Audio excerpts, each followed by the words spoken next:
Paz, irmãos, boa noite, bom estarmos aqui, louvando ao Senhor, amém? Vamos abrir a palavra do Senhor no livro do profeta Jonas, capítulo 1.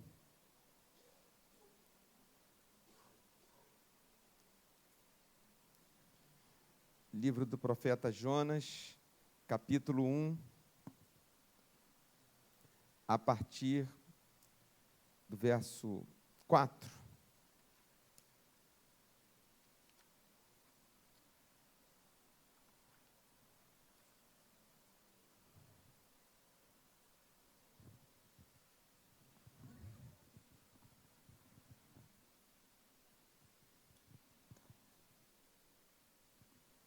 Diz assim o texto: Mas o Senhor lançou sobre o mar um forte vento, e fez-se no mar uma grande tempestade, e o navio estava a ponto de se despedaçar. Então os marinheiros, cheios de medo, clamavam, cada um ao seu Deus, e lançavam ao mar a carga que estava no navio, para o aliviarem do peso dela. Jonas, porém, havia descido ao porão e se deitado, e dormia profundamente. Chegou-se a ele o mestre do navio e lhe disse: Que se passa contigo, agarrado no sono? Levanta-te, invoca o teu Deus, talvez assim esse Deus se lembre de nós, para que não pereçamos. E diziam uns aos outros: Vinde e lancemos sortes, para que saibamos por causa de quem nos sobreveio este mal. E lançaram sortes, e a sorte caiu sobre Jonas. Então lhe disseram: Declara-nos agora por causa de quem nos sobreveio este mal. Que ocupação é a tua? De onde vens? Qual a tua terra? E de que povo és tu? Ele lhes respondeu: Sou hebreu e temo ao Senhor, o Deus do céu, que fez o mar e a terra. Então os homens ficaram possuídos de grande temor e lhe disseram: Que é isto que fizeste? Pois sabiam os homens que ele fugia da presença do Senhor, porque ele o havia declarado. Disseram-lhe: Que te faremos para que o mar se nos acalme? Porque o mar se ia tornando cada vez mais tempestuoso. Respondeu-lhes: Tomai-me e lançai-me ao mar, e o mar se aquietará. Porque eu sei que por minha causa vos sobreveio esta grande tempestade. Entretanto, os homens remavam, esforçando-se por alcançar a terra, mas não podiam, porquanto o mar ia se tornando cada vez mais tempestuoso contra eles. Então clamaram ao Senhor e disseram: Senhor, rogamos-te que não pereçamos por causa da vida deste homem, e não faças cair sobre nós este sangue. Quanto a nós, inocentes, porque tu, Senhor, fizeste como te aprouve. E levantaram a Jonas e o lançaram ao mar, e cessou o mar da sua fúria. Temeram, pois, estes homens em extremo ao Senhor, e ofereceram sacrifícios ao Senhor, e fizeram votos. Deparou o Senhor um grande peixe, para que tragasse a Jonas. E esteve Jonas 3 dias e 3 noites no ventre do peixe. Amados, queridos irmãos e irmãs, é uma alegria podermos trazer a mensagem do Senhor à igreja. A igreja do Senhor Jesus, que está escrito, coluna e baluarte da verdade. Que bênção, né? Só refletir nisso, que Jesus fez da sua igreja coluna e baluarte da verdade.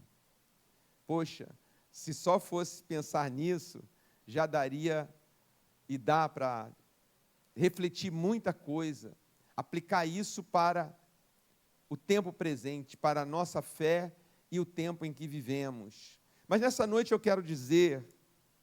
quero falar convictamente que a igreja de Jesus é um povo profético.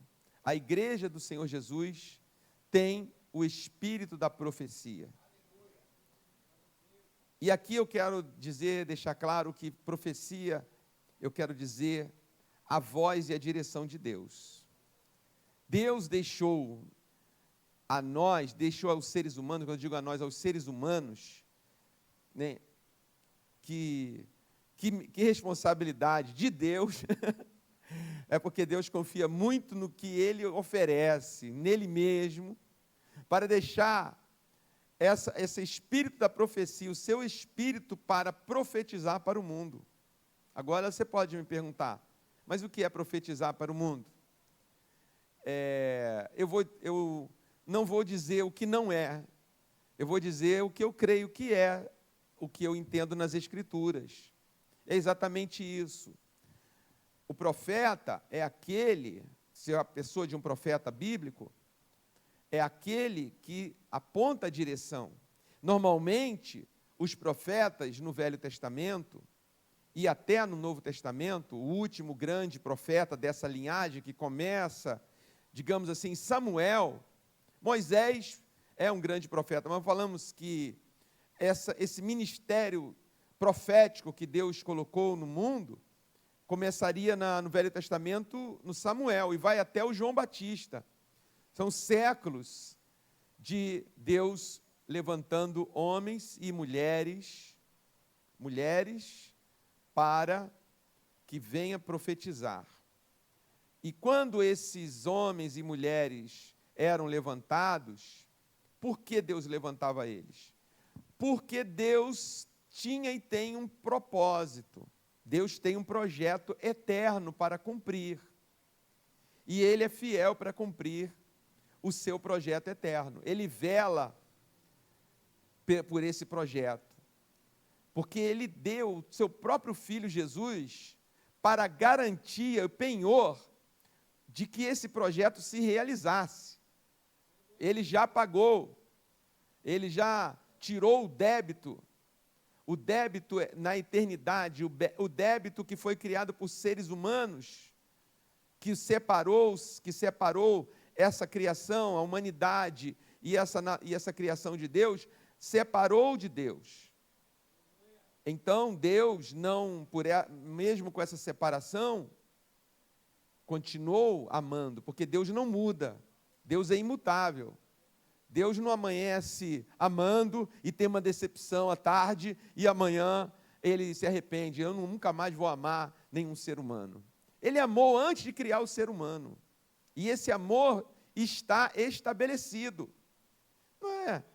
Às vezes as pessoas tentam comparar o amor de Deus com o amor humano, o amor, talvez por efeito de ilustração, para ilustrar, dizendo, olha, isso é um grande amor, para a gente entender, né, que a gente é limitado. Mas nenhum amor que possa haver, afetivo, de pensamento, de atitude, criado pelo ser humano, nem é comparável ao amor de Deus. Porque é um amor puro, perfeito, imutável, contínuo. E esse amor é que faz com que Deus envie o seu Filho unigênito. A Trindade, então, coloca o Filho, que vem aqui, é encarnado pelo Espírito Santo no ventre da Maria, ele nasce, ele se torna, vai crescendo como qualquer homem, ele é perfeito, e ele dá a sua vida na cruz, a sua vida humana, e o preço está pago. E agora nós todos temos livre acesso ao Pai, porque nós não somos mais devedores, não somos mais culpáveis, não somos mais culpados e culpáveis. Não que a gente não tenha perdido a responsabilidade, a gente tem que manter o que ganhou. Mas a gente, diante de Deus, é redimido. Há uma redenção, a dívida foi cancelada na cruz. E é por isso que o autor aos Hebreus diz que nós podemos chegar confiadamente a Deus e pedir misericórdia no tempo oportuno. Então Deus é imutável. Deus não muda. Quem muda, então, somos nós, essa criação, é a natureza. A gente vê aí os documentários científicos dizendo como essa Terra, esse planeta já mudou, como essa galáxia já deve ter mudado. certo? Tudo está numa mutação.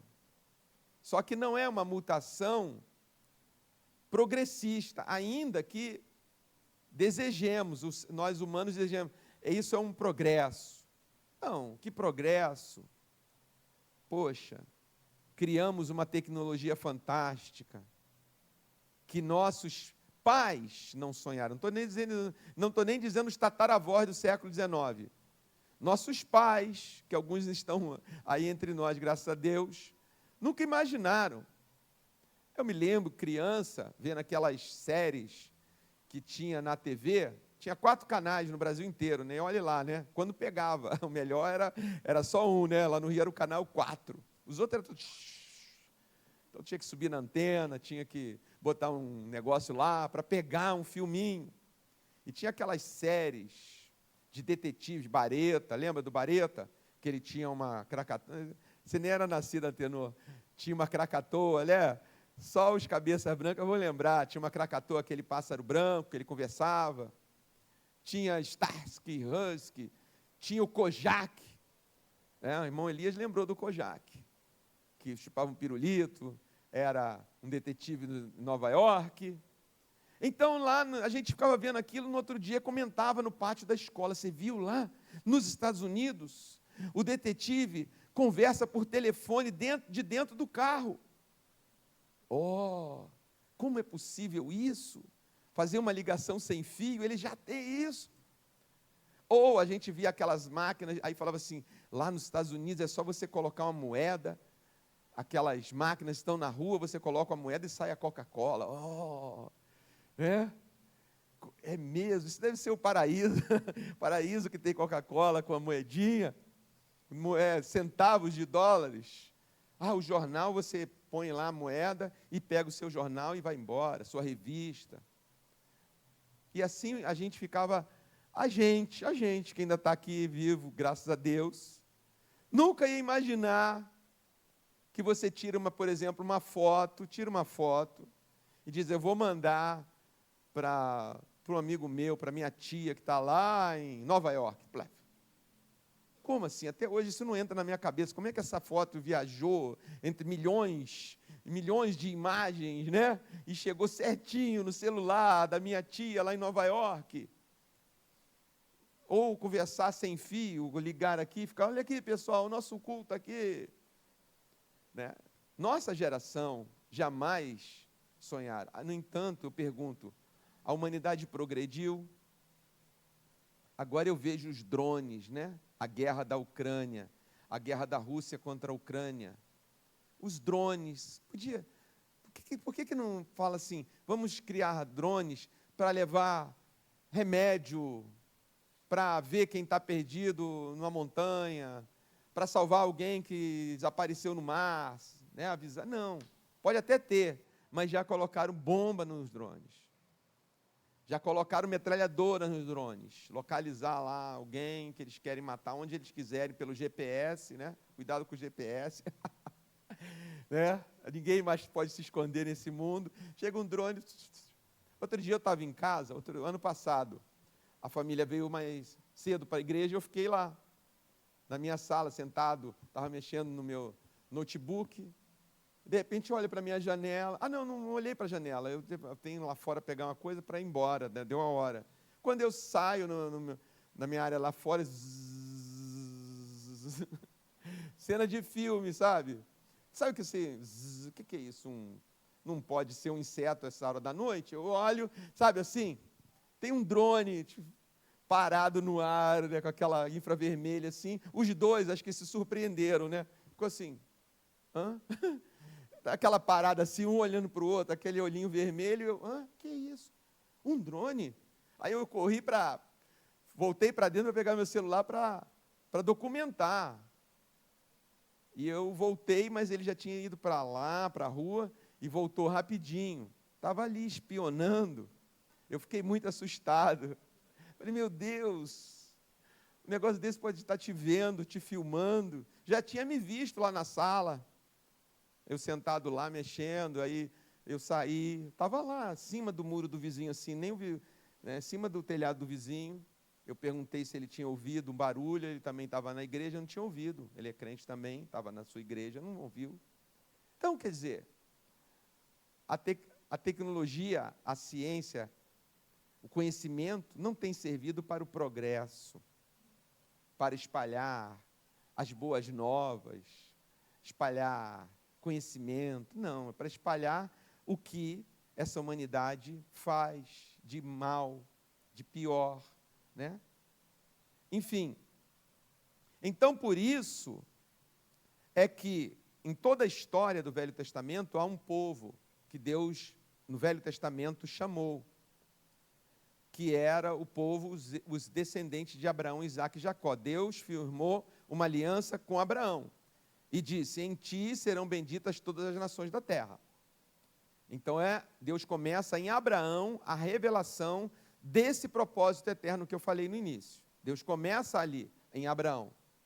Mas esse povo, com o tempo, começou a se achar muito bom, começou a se corromper no sentido de sair desse trilho da fé e caminhar com, digamos assim, com essa outra humanidade que não estava ainda, não tinha acessado Deus ainda.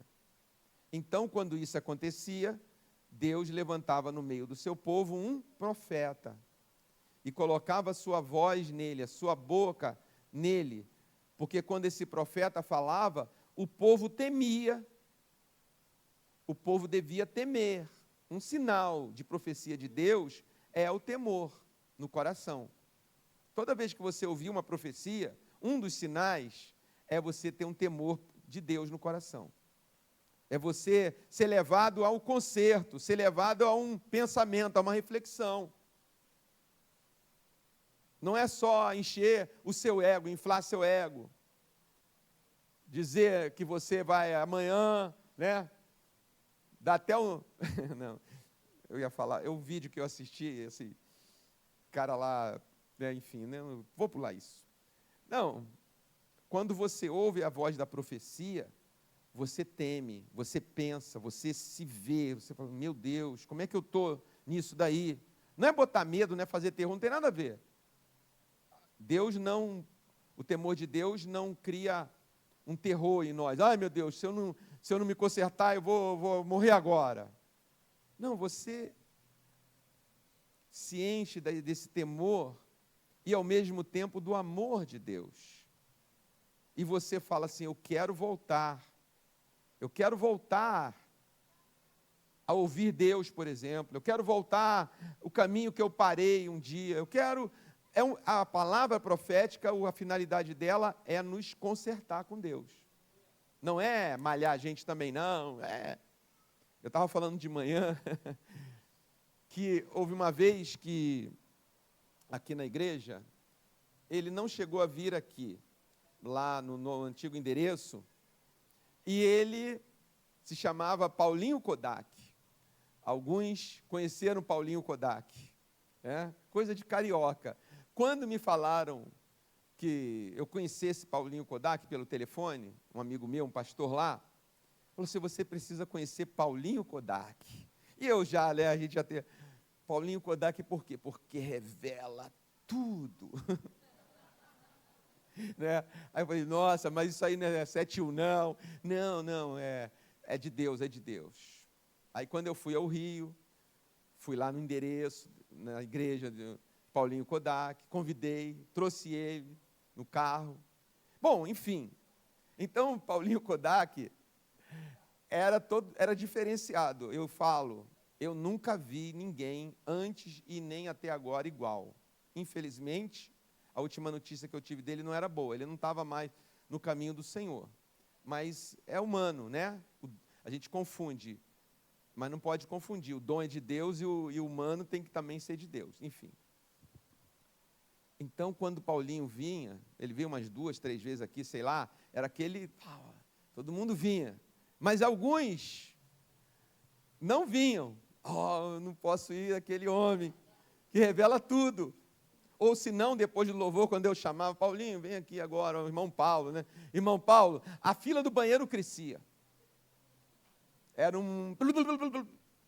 de gente correndo para o banheiro, com medo, porque o Paulinho era doido. Essa é a verdade. Só que era de Deus. Eu vi cenas, eu andei com ele aqui, levei ele em visitas, foi um tempo muito louco. Dele chegar e falar assim: irmão, você que está com a perna cruzada, assim, do nada, não precisava ser num culto não, ali fora, se encontrasse você, entrasse na lanchonete, ele, você, e falar o que você estava sentindo ontem. Por que você estava chorando ontem assim, né? Aí, não, ficava assim, a pessoa ficava desconfiada. Eu estou mentindo, é? Então, foi tal hora, tal lugar, assim, assim, assim. E você perguntou para Deus isso, não foi? Então, tal. Poxa, não é que ele fez, que ele falou, que ele era do ministério, né? Não, uma coisa muito íntima. Quando ele me conheceu, que esse dia que eu fui lá me apresentar com ele, eu fui com a minha esposa, a pastora Priscila, Natan tinha 1 ano. Como que são as coisas, né? É da igreja congregacional de Nilópolis, uma igreja histórica, bem tradicional. Eu já achei estranho, como um Paulinho Kodak está naquela igreja, mas vamos lá. E cheguei lá, à tardinha, o sol se pondo, eu vim aqui ver o irmão Paulo, ele está aí. Irmão Paulo, aí me levou lá no fundo, abriu uma sala. Pensa num homem rústico, que assim até a gente olha, assim, a gente faz aquela leitura social, nossa, que a gente esperava, né? Um homem rústico, né? Irmão Paulo, eu sou amigo do pastor Edmilton. Pastor Edmilton, aí, vamos lá para o fundo, né, para a frente da igreja, sentou no banco assim, e falou como era minha filha, como era meu filho, certo? Como era a igreja, né? Como eram algumas pessoas da igreja, assim, como se ele estivesse ali. Nem eu tenho uma definição tão boa das pessoas, de certas pessoas da igreja, como Paulinho teve. Aí chega a pastora Priscila, e ele fala o que ela já orou, a sua filha, o seu filho, isso e aquilo, né? Então, as pessoas, muitas vezes, têm medo desses profetas. Mas por que eu digo que, naquele momento, naquele dom era de Deus? Porque levava sempre a um quebrantamento. Ele podia falar o que fosse para a pessoa. Eu via as pessoas, as lágrimas começavam a descer. Você não tinha como não ficar quebrantado. Não era assim, inchando o seu ego. Era um homem rústico. Irmã, por que essa perna cruzada? Tu já foi mais crente, irmão. Era desse jeito. Alguém fala assim, você pode orar por mim? Já orei lá dentro, já orei por você. Falei, meu Deus, como que pode? Deus usa mesmo todas as pessoas como Ele quiser, né? Mas quando Ele falava assim com você, você sentia Deus no seu coração. Então, a profecia, ela é para nos levar a um conserto, a um arrependimento. Deus chama, Deus não usa a profecia para nos afastar dEle. Deus usa a profecia para nos aproximar dEle. Porque esse é o propósito de Deus. E o propósito de Deus é muito maior do que falar com você o que você comeu ontem no almoço.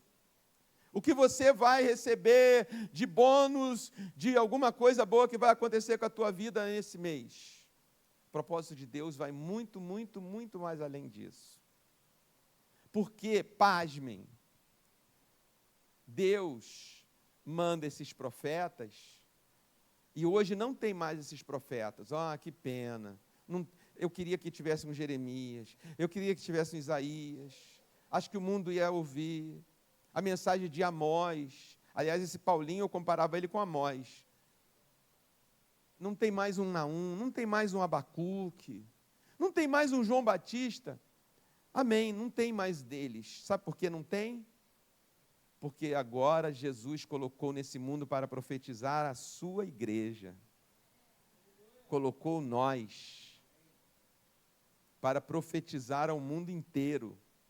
E com mandamento ainda disse, ide, portanto, pregai o evangelho a toda criatura. Quem crer e for batizado será salvo.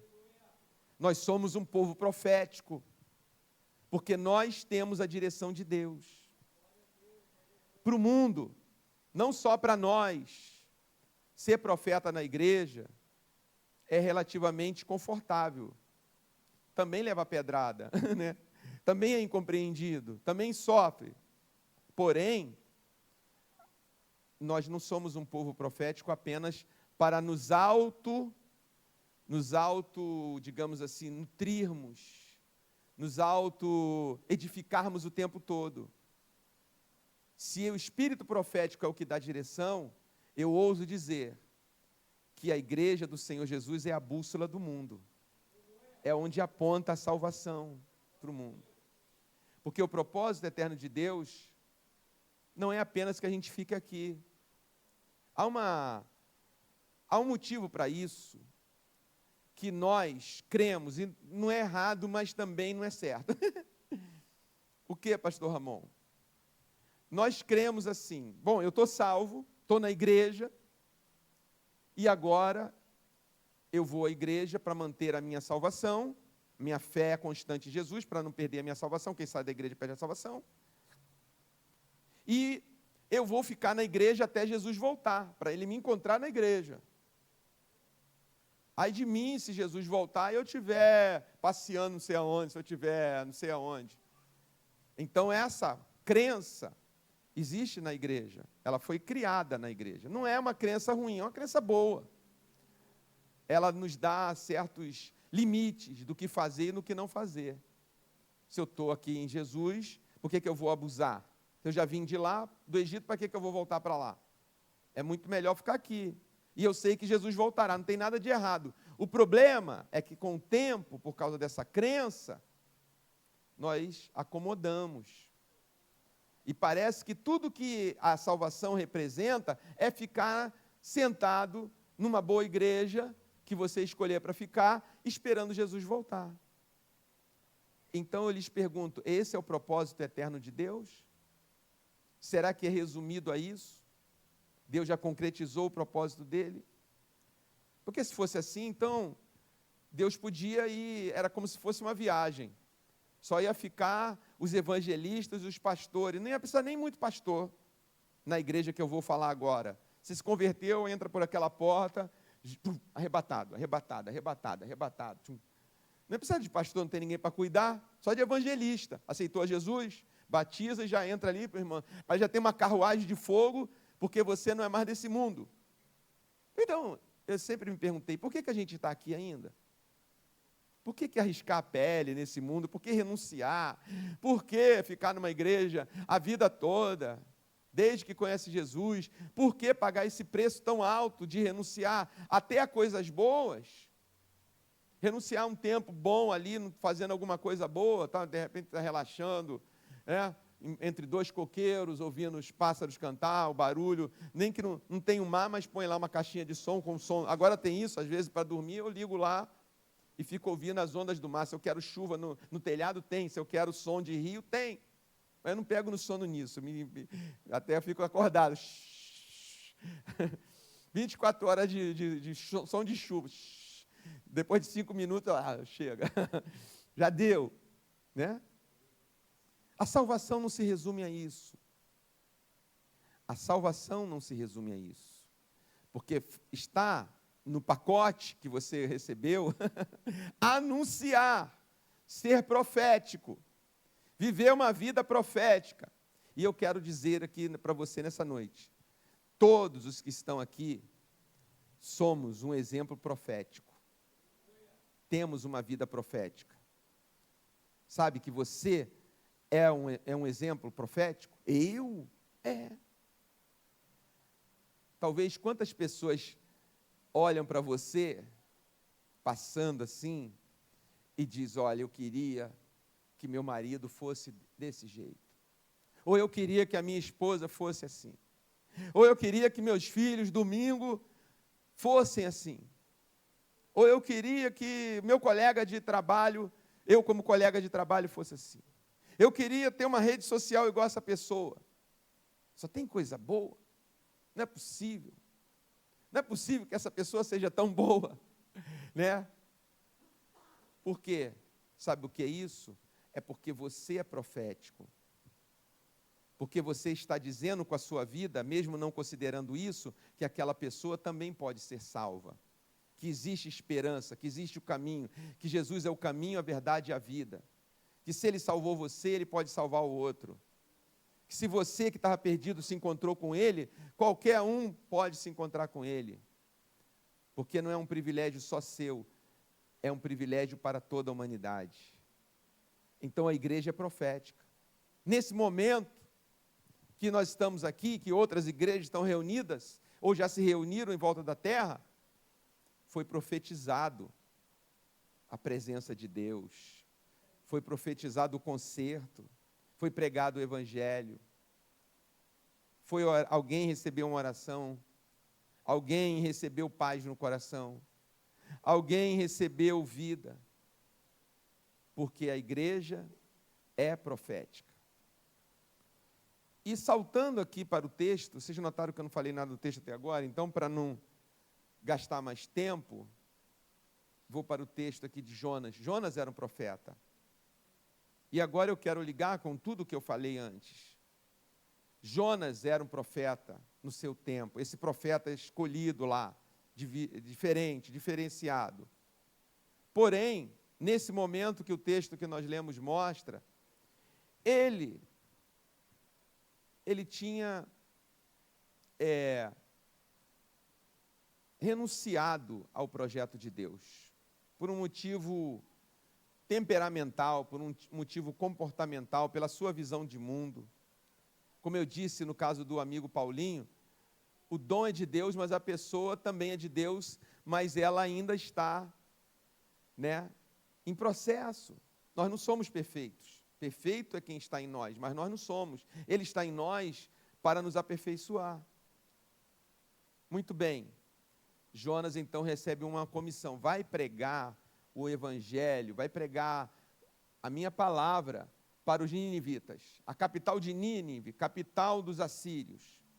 O quê? Jamais. Esse povo não merece. E era um povo ruim.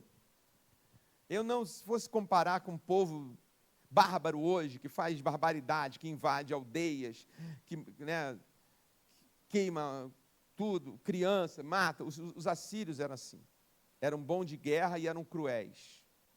Então Jonas decide, eu não vou pregar, esse povo não merece essa coisa tão boa que é nosso Deus, esse privilégio que é ser de Deus, ele não merece isso. Eles já estão condenados, ele deu a sentença, e ele disse, eu vou para outro lugar, e ele foi. Se Nínive é no leste, ele foi para o oeste, Tarsis era no extremo oeste, e Nínive estava aqui. Bora. Aí nós entramos no texto. O Senhor manda uma tempestade naquele barco, naquele mar. Os marinheiros, que representam aqui para nós hoje o mundo que não conhece Deus, que não é profético ainda, os marinheiros ficam desesperados, porque nessas alturas já tinham feito tudo o que sabiam fazer e o barco estava à mercê de naufragar naquela tempestade. E onde está o nosso profeta?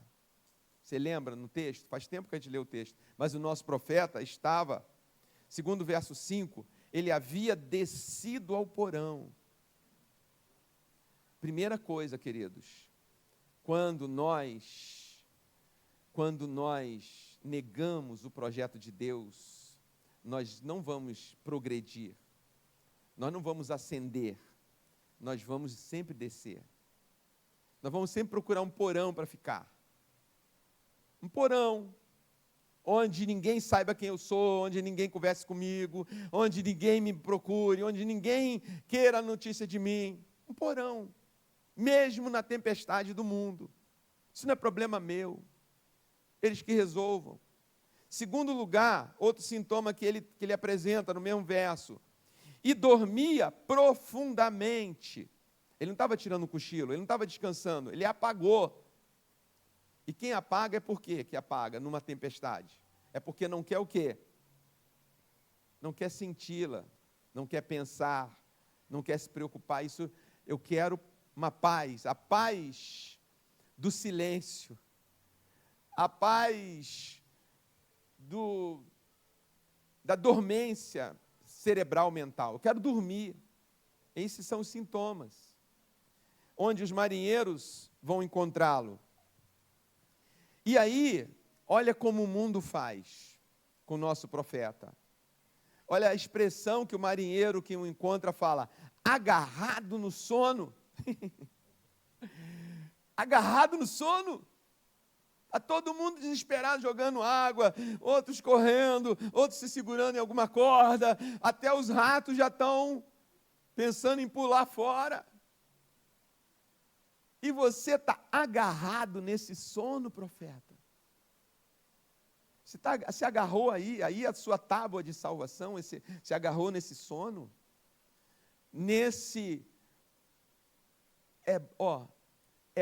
tá ruim, mas está bom. Tem crise, mas eu não estou sentindo. O mundo está se acabando, mas também eu não estou sentindo nada melhor para mim, pior para o mundo, porque quando Jesus voltar, ele vai chegar para mim: ô meu filho, levanta. Você acha que Deus é esse pai assim, que eu sou, que você é, quem tem filho aí em casa? Levanta, menino. Aí o menino fala assim: o quê, pai? Você vai tomar o seu, como é que é? Vai tomar o seu, ou então eu trouxe a sua Nutelinha, que você está agarrado no sono, né? Não. Então Deus usa o mundo para nos chamar a atenção do seu profeta. Você se agarrou no sono. E olha a seguinte expressão desse marinheiro. É para ter vergonha, né? Porque o marinheiro disse para o adormecido profeta que estava acordando meio xaropado: o quê? Balançando, né? O quê? Invoca o teu Deus. Está todo mundo lá em cima rezando. Uns estão rezando de joelho, outros estão pulando. Cada um do seu jeito, com Deus que acredita, está lá. Cada um está fazendo alguma coisa para o sobrenatural livrar a gente. E você é ateu? Você é ateu, porque ateu é dizer o que? Não existe Deus. Quando eu não apresento Deus na crise, eu estou sendo ateu, desculpe, não é? Nem Deus pode dar jeito nisso. Pronto, eu sou ateu. Só não sou ateu filosófico, um ateu que crê. Eu creio em Deus. Então Deus vai resolver. Não, isso aí nem Deus resolve, rapaz. Isso é casca grossa, isso é vaso ruim, isso é coisa ruim. Nem Deus quer isso. Isso é coisa ruim. Não, nem Deus. Ah, é? Então você é ateu. Porque o mundo que não professa o mesmo Deus de Jonas, nessa hora está entendendo já uma coisa. O que está acontecendo aqui está além da nossa experiência, do nosso conhecimento. Só pode ser coisa do sobrenatural. Não sei o nome desse sobrenatural, mas é coisa do invisível. E está todo mundo buscando o seu jeito. O capitão já foi lá, pegou uma vela, sabe? Pegou lá da mochila dele um patuá que ele tem e falou: olha, se você me proteger aqui, quando chegar lá em Tarsis, eu vou comprar um monte de vela, me livra dessa. O outro falou: não, vou lá, vou dar 3 passos para trás e o Netuno, o deus do mar, cessar sua fúria. Se tivesse um grego ali, ele ia dizer isso: Netuno, não leva a gente não. Não, maior é Zeus. Zeus é o deus dos deuses. Ele é o chefe dos deuses. Fala para Netuno parar, Zeus. Estava todo mundo buscando. E o nosso profeta, agarrado no sono. Eita, Deus bom, hein? Que dá um sono na hora da crise, né? E aí, eles tomam atitude. A gente precisa descobrir o que está acontecendo. Nenhum Deus está respondendo. Tem alguma coisa errada demais. Nem no mundo espiritual está havendo uma resposta. Netuno não fez nada, o príncipe Namor não veio, nem Thor, nem o irmão dele, nem nada. Então tem alguma coisa acontecendo aqui. Vamos lançar sorte, vamos pegar uma caneta e vamos girar essa caneta. Ó. Lembra daquela brincadeira na carteira da escola? Vamos ver, vamos lançar sorte. Para onde essa canetinha apontar, é ali que está o problema. Eles descobriram, o problema está aqui dentro. O problema não está nem no mar, nem no céu, nem no ar, está aqui. Então, vamos lá, lançaram sorte. A canetinha girou e apontou para o profeta. Porque quando o profeta não dá direção, quando o profeta não aponta, Deus aponta. Quem está precisando se consertar nesse barco aqui é o senhor Jonas. Esses homens estão fazendo o que eles sabem fazer, eles estão trabalhando, são profissionais, estão invocando os deuses deles, porque eles não têm outro conhecimento. Se você estivesse conversando pelo menos com ele, eles já saberiam quem é que está manejando tudo isso, que está aí manobrando toda a atmosfera. Mas você, silêncio, Deus aponta. Então, quando a canetinha virou para o lado dele, eles fazem umas perguntas. E essas perguntas também são fortes. Porque a primeira pergunta que está no verso 8, que ocupação é a tua? O que você faz na vida? Como é que eles associaram? Se o mundo espiritual está bravo com a gente, o que você faz na vida? O que você é? Você é o quê? Um mago? Você fugiu de Nárnia? Você enganou a rainha do frio? O que você fez? Qual é a tua ocupação? Qual é a tua ocupação? Isso vai lá no coração, hein? Eu me lembro que uma vez o meu carro estava precisando de um reparo de funilaria, e falaram, vai ali na funilaria, ali, saindo, entrando na SP ali, pela Inhacanga, você vira ali. E aí eu estava indo para Campinas, sei lá, alguma coisa do trabalho, estava com pressa, aí eu parei, o rapaz veio e falou, o que tal? E daí eu falei, nossa, eu preciso tanto desse carro, rapaz. Ele falou assim, o que você faz? Você é representante? Aí eu falei, assim, sabe, eu sou representante de Deus. Mas quando eu falei isso, até eu me assustei. Meu Deus, eu sou representante de Deus? Que peso! Sabe assim? Aí ele falou, nossa, eu falei, nossa, representante de Deus. Né? Eu podia dizer o que eu fazia para o meu trabalho, mas saiu assim, eu sou representante sou representante de Deus, mas sabe, bem, não, Senhor, não com orgulho, mas assim, com muita convicção. Olha, então eles perguntam, o que você faz, moço? Da onde você vem? Qual a sua origem? Eles começam a mexer profundamente com Jonas. Qual a sua origem? Qual é a sua raiz? De que povo você é? De que povo você é? A memória do profeta. Nossa, eu sou do povo de Abraão, Isaac e Jacó. Eu sou do povo que Deus tirou do Egito, com braço poderoso, abriu o mar vermelho. Esse mar não é nada para Deus. E tal. Eu sou, deve ter passado um filme na cabeça dele, né? Quem eu sou, a identidade dele. Porque Deus, quando quer consertar a sua igreja, o seu povo profético, ou os seus profetas, Ele mexe com a nossa identidade. Aí não é o teu lugar. Essa não é a tua ocupação. Você pode ser carpinteiro, fazendo carpintaria, mas você não é carpinteiro. Você pode ser jardineiro, fazendo jardins, mas você não é jardineiro. Por isso que muita gente perde a identidade fácil, né? Trabalha 10 anos numa empresa, está demitido. Meu mundo caiu, meu chão caiu. Porque a identidade dele estava atrelada àquelas mercadorias, máquinas, né? Ou aposenta, entra em depressão. Não. Deus, quando quer trabalhar, Ele mexe com a nossa identidade. Ele faz nos lembrar quem de fato nós somos. De que povo nós viemos. O que a gente está fazendo aqui? Você é um dorminhoco profissional? Você é um viajante profissional, um aventureiro, viaja pelo mundo dormindo em porões? É essa a tua ocupação? E ele vai ter que dizer, só que ele ainda vai negar.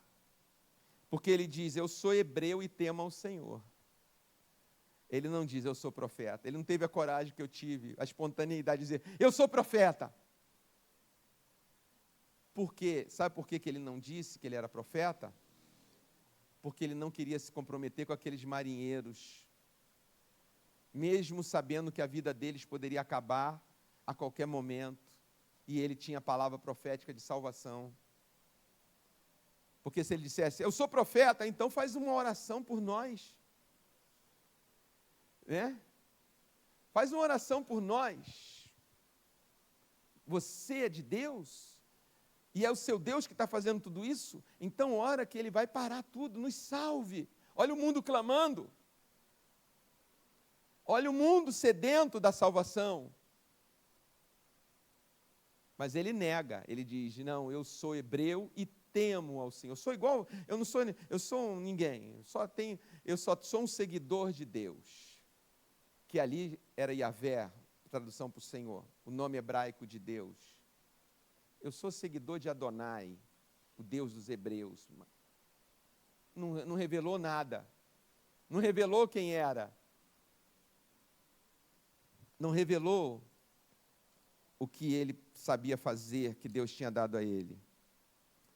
Então o mundo fica perturbado quando tem que interagir com Deus. Quando alguém de Deus se torna responsável por isso que está acontecendo na concepção deles. Porque o mundo é assim, né? A religiosidade do mundo é assim. É uma causa e efeito. O que você faz, você vai pagar. Nossa religião, se eu posso chamar de religião, não é assim. O que eu faço já está tudo pago pela cruz de Jesus.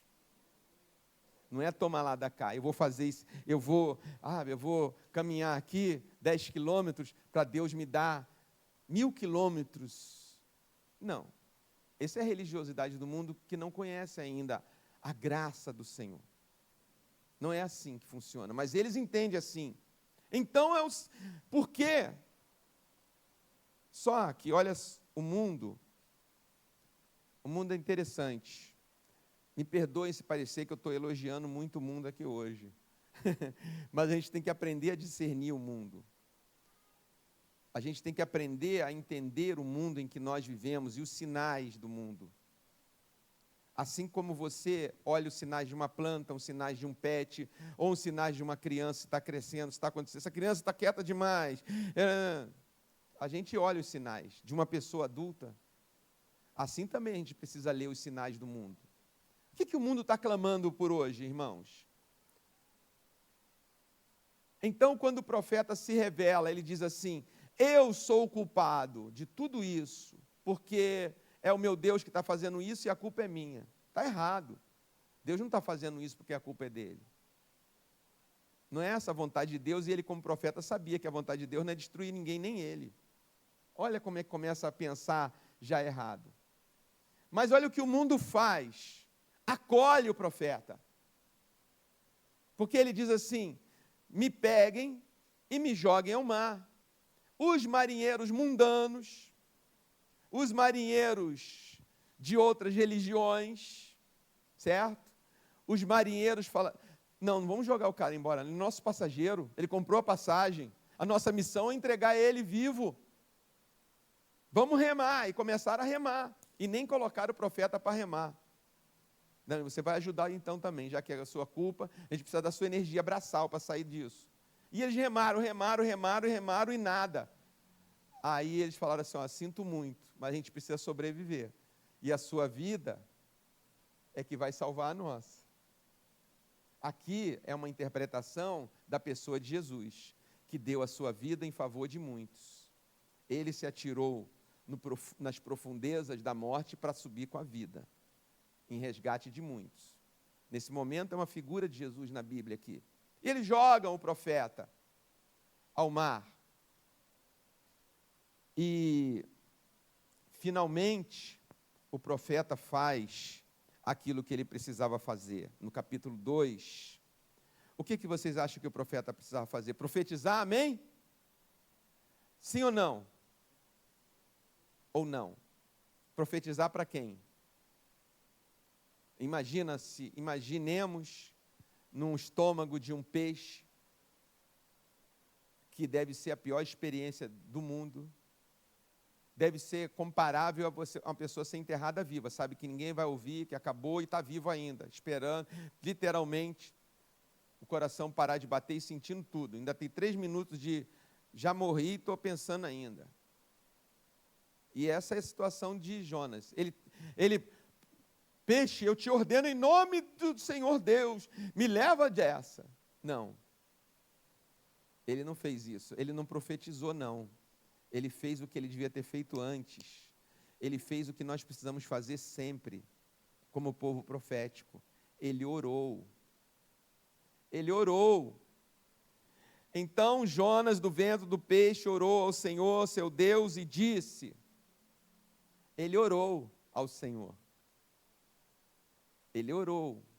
Nós precisamos orar. Tudo vem dessa resposta de Deus. A salvação das nossas próprias coisas que a gente entra, a salvação da nossa negligência, a salvação da nossa falta de empatia com os sinais do mundo, a salvação da nossa paralisia espiritual, deixando que as pessoas busquem os seus deuses e a gente não mostre a resposta. Jesus disse, eu sou o caminho, a verdade e a vida, ninguém vem ao Pai se não ser por mim. A salvação da gente querer ficar num porão agarrado no sono. Tudo isso a gente pode sair, não é simples, mas somente numa oração. Esse é um tempo da igreja orar. Esse é um tempo da gente orar para que a nossa voz profética seja outra vez levantada no Brasil. Outra vez levantada, e seja levantada com unção dobrada do Espírito, porque onde abundou o pecado, superabundou a graça. Quando o Senhor restaurou a nossa sorte, então ficamos como quem sonha. É como as torrentes no Negueve, no deserto, e vem e faz tudo florescer assim. Ou a chuva no sertão. A chuva no sertão é maravilhoso. Se você for no sertão, está tudo seco. Você fala, como é que esse povo vive aqui? A mulher sai e vai lá numa pedra, uma formação rochosa assim, que eles chamam lajedo, e vai lavar a roupinha, bater a roupa naquela pedra, tira aquela água, leva na cabeça, enche um pote dentro de casa e vai tomar aquela água. Vão tomar banho naquela água. Vão levar as cabras, que a única coisa que sobrevive ali são cabras, para tomar aquela água. E sempre olhando para o céu. Céu que não tem nuvem nenhuma. Mas um dia cai uma chuva. Em 2 ou 3 dias, aquela região está toda verdinha. Ela revigora. E o sertanejo diz, o inverno hoje, esse ano vai ser bom, vai chover. O meu milho não vai morrer, o meu feijão não vai morrer, e as nossas cabras não vão morrer, nem nossa vaca vão morrer, e a gente vai viver. E assim eles vivem lá há séculos. E o salmista escreveu no Salmo 26, e eu quero dizer aqui nessa noite, quando a igreja do Senhor Jesus Cristo, nesse país e nesse mundo, orar, jejuar, confessar os seus maus caminhos, invocar o Senhor, então Ele ouvirá do céu, virá e vai sarar a nossa terra. E nós cumpriremos o nosso mandato profético. Esse é o nosso Deus, é o Deus que faz chover. Esse é o nosso Deus que salva casamentos. Esse é o nosso Deus que tira as pessoas dos vícios. Esse é o nosso Deus que dá salvação aqui e a salvação eterna. Esse é o Deus que melhora a nossa condição física, mental, espiritual, social. Esse é o nosso Deus que nos enche de alegria. Esse é o nosso Deus que nos dá sabedoria para governar. Esse é o nosso Deus que nos dá inteligência para fazer economia. Esse é o nosso Deus da justiça, que faz com que numa nação a viúva, o órfão, o necessitado tenha comida, roupa, abrigo todo dia, sem ser uma esmola do Estado. Porque Deus é Deus de justiça. E essa justiça, ela foi conquistada na cruz também. E quando a cruz, ela entra numa nação, quando os portugueses chegaram aqui, eles trouxeram uma cruz, infelizmente, para o nome de Cristo, porque disseram, esse é o nosso Deus. os tupinambás lá. Como é que é o nome do seu Deus? E deram o nome. E o padre, o capelão, fez a primeira missa e disse: nós estamos aqui hoje trazendo, em nome de El Rei de Portugal, esse Deus poderoso, e essa terra é dele, a terra de Santa Cruz. Sabe que o primeiro nome do Brasil foi Terra de Vera Cruz, depois Terra de Santa Cruz, depois viram que não era só uma terra, era quase um continente. Então ele falaram: é o Brasil, é um continente. Tudo em nome do Senhor. Mas só que não o Senhor das Escrituras. Não a cruz de Cristo, a cruz de madeira que eles trouxeram de Portugal. Mas não a cruz que não é de madeira, nem de mármore, nem de ouro, do Vaticano, nem de nada disso. A cruz do Cordeiro de Deus que tira o pecado do mundo. Quando essa cruz entra numa nação, ela é restaurada. Ah, pastor, mas para que é restaurada? Jesus está voltando, o mundo não quer isso não, é? Você já pensou se alguém tivesse dito isso para você? Eu não vou evangelizar esse casal não, porque Jesus está voltando, isso aí não tem mais jeito, sabe? Tem um cartório próximo aqui, eu tenho um telefone bom de um advogado, resolve o seu problema e vamos viver em paz, cada um no seu cada um, sejam felizes e pare com esse negócio. Foi assim para nós? Foi assim? Ou o espírito profético falou mais alto em alguém que viu em você o que nem você via mais no espelho? As pessoas, irmãos, estão se suicidando, porque o diabo tem roubado a identidade delas, o senso de ser. Você não é nada. Você não é nada. Crianças já estão pensando isso. Adolescentes já estão tendo isso como uma certeza. Eu não sou nada, nunca vou ser nada e nada. Aumentou o número de jovens nenéns. Não é neném bebê, não. Sabe o que é jovem neném? Que nem estuda nem trabalha. Porque não faz sentido nem estudar nem trabalhar. Estudar para quê? Isso vai dar nada? Ficar 3 anos no ensino médio, 4 anos na faculdade, para depois nada. Então nem. Tem uma cama para dormir, agarrado no sono. Agarrado nos porões. E nem trabalho. Trabalho para quê? Não preciso. O que eu preciso eu tenho já. Só quero um lugarzinho para dormir, uma roupinha para vestir, uma comidinha para comer. Nem.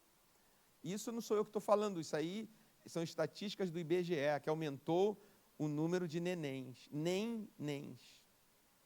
Então, nessa noite eu quero te perguntar, querido, e quero orar. Não quero perguntar, eu quero orar, mas eu vou perguntar assim. Que tal se você hoje ora pedindo a Deus a restauração desse relacionamento com Ele de forma plena? Que tal fazer essa oração aqui hoje? Aproveitar que estamos aqui no culto a Ele, nesse lugar consagrado à oração, que é a casa do Senhor, e dizer: Senhor, eu quero orar hoje, eu quero pedir a restauração, eu não quero, já preguei tudo, eu não vou repregar não, mas eu quero, Senhor, te pedir a restauração desse relacionamento com o Senhor, de uma maneira plena. Eu não só quero ser o crente que crê na salvação, mas não emana de mim, não sai de mim nenhuma inspiração para salvar ninguém. Ou então, que tal hoje se você se colocar na sua nova identidade de um seguidor de Jesus? Ou seja, em outras palavras, que tal hoje entregar a sua vida para Jesus? Como seu Salvador suficiente, seu Senhor suficiente. E deixar a cruz dele fazer a obra na sua vida. E deixar o poder do Espírito Santo dele fazer a obra na sua vida. E te tornar um homem, uma mulher proféticos. Sabe como a situação daquele barco mudou? Não foi quando ele caiu no mar. Foi quando ele orou. E o Senhor acalmou tudo. O Senhor não quer matar ninguém. O Senhor não quer acabar com o seu lar. O Senhor não quer acabar com a sua vida. O Senhor quer restaurar a sua vida. E para isso, você precisa ter autoridade profética na sua casa. Assim diz o Senhor. Assim diz o Senhor. Eu já fiz umas orações muito loucas. naquele momento, sabe assim? Que tem um momento que você dá um negócio assim. O inimigo é atrevido, né? O inimigo é atrevido, é um ladrão mesmo. A melhor definição que Jesus deu é de ladrão. Ladrão respeita você? Né? Chega, me dá esse celular aí, me dá esse tênis, me dá essa bolsa, me dá esse relógio, me dá isso aqui, né? Como assim? E às vezes o diabo chega e me dá essa paz aí, me dá essa fé, me dá essa casa, me dá essa herança que Deus te deu. E às vezes, se ele te pega agarrado no sono, você sai daqui de me deixa em paz, me deixa em paz. Mas às vezes me dá uma loucura, o quê? Você vai roubar o quê? Sai daqui agora. Já tive umas brigas assim, sabe? Quase que um lutador de boxe, assim. Se o diabo entrasse na minha frente, se materializasse, a gente ia se agarrar. Senti mesmo, assim, um negócio assim, né? Não um ódio, mas um negócio assim, o quê? Como é que se pode? Você está destruindo essas vidas, você quer o quê? Você quer tirar aqui, você quer acabar com essa igreja, você quer acabar com a fé, o quê? Então você tem que ser essa voz profética na sua vida, irmão. Levantar essa mão em nome de Jesus, coisa que Jonas não fez, falou, mar, te aquieta em nome de Jesus. Vento, se acalma em nome de Jesus. E eu me arrependo, Senhor, quando o navio chegar, eu vou pagar outra passagem, não vou nem descer, para não ser tentado a ficar em Tarsis, e vou voltar para Nínive, que foi o que o peixe fez. O Senhor disse, vai lá, peixe, joga ele na praia de Nínive. Ele foi de submarino, primeiro viajante submarino da história, sem pagar passagem, sem nada. O peixe, né, desculpe a expressão, deu um arroto, e o profeta caiu todo sujo, de vômito, virou ali uma farofa, cheio de areia, e foi pregar. E quando o rei de Nínive ouviu, olha a autoridade profética, ele perdeu pelo pecado dele? Não. Deus já tinha tratado. A cruz de Cristo já tratou. Então, quando o rei, chegou um profeta, um homem de Deus na nossa cidade, eu decreto hoje feriado. Eu decreto que até o boi tem que sair do pasto, nem o boi vai trabalhar, dá descanso ao boi, às mulas, aos camelos, tudo para. E vamos ouvir essa voz profética. Olha que coisa linda que Deus quer fazer na sua vida, na nossa vida, nessa igreja, nesse mundo de hoje. Deus quer salvar, irmãos. E Jesus disse, as portas do inferno não vão prevalecer contra a minha igreja.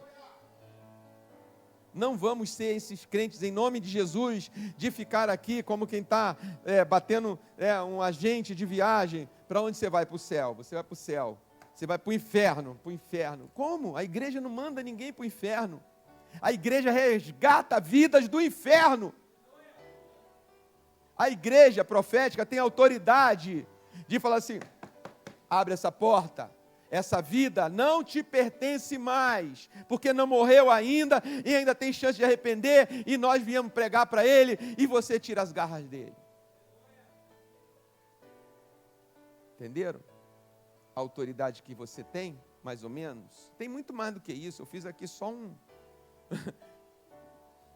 Então vamos orar, eu quero te convidar a sair do seu lugar e vir aqui à frente, para fazer essas orações comigo, para fazer essas orações ao nosso Senhor Jesus Cristo, ao nosso Deus Trino, Pai, Filho e Espírito Santo. Vamos pedir a Ele a restauração desse relacionamento de forma plena. Saia do seu lugar, mas saia para Jesus hoje, dizendo, Senhor, eu entrego a minha vida para o Senhor como meu Salvador e Senhor. E eu quero também, desde esse momento, dessa decisão minha, quero receber o espírito profético, o espírito de Elias, o espírito de Eliseu, o espírito de Jeremias, o espírito que estava sobre Isaías, João Batista, o espírito que estava sobre os apóstolos, o Espírito Santo. Eu quero receber o Espírito Santo para profetizar, anunciar, indicar, apontar o caminho e não a acusação, apontar o caminho. Jesus é o caminho, a verdade e a vida. Eis o caminho. Eis, como disse João, esse é o Cordeiro de Deus que tira o pecado do mundo. André, Tiago, sigam ele agora. Senhor Jesus, estamos aqui nessa noite. Senhor Jesus, estamos orando a Ti como profetas. Senhor Jesus, não há ninguém aqui que perdeu as suas credenciais de profetas. Porque o Senhor tira e põe, faz profeta num dia e no outro se arrepende. O Senhor chamou o teu povo para ser profético. O Senhor nos chamou para sermos proféticos. Portanto, nos apresentamos aqui em primeiro lugar, pedindo que o Senhor restaure esse relacionamento com o Senhor. De sentirmos de dentro para fora, o tempo inteiro, mesmo no mais puro silêncio, mesmo na maior serenidade, mesmo na maior paz do mundo. Porque a gente não é gente de briga, a gente não é gente de confusão. O Senhor é Deus de paz e não de confusão. Nem em qualquer momento a gente sinta essa força dentro de nós para se levantar contra a tempestade, para se levantar contra o temporal, para se levantar contra o naufrágio do mundo, para pregar, anunciar o nome de Jesus, porque a gente crê que há poder no nome de Jesus, e quem ouve o nome de Jesus, quem ouve dizer que Ele salva, que Ele cura, que Ele o ama, se arrepende instantaneamente e recebe a salvação. Restaura, Senhor, a nossa sorte, como as torrentes no Negueve, como as chuvas sertanejas. Restaura a nossa sorte para enchermos as nossas cisternas espirituais, como o sertanejo hoje em dia faz, com a água da chuva do telhado. Restaura a nossa sorte, Senhor Jesus, para que a gente possa sorrir o sorriso espiritual, falar com os cânticos espirituais, que a nossa língua vibre de júbilo na presença do Senhor e como profetas nesse mundo. E também, Senhor, de uma maneira tão especial, oramos por aquelas pessoas que aqui vieram nesse momento, entregar a sua vida ao Senhor, como único e suficiente Salvador e Senhor das suas vidas.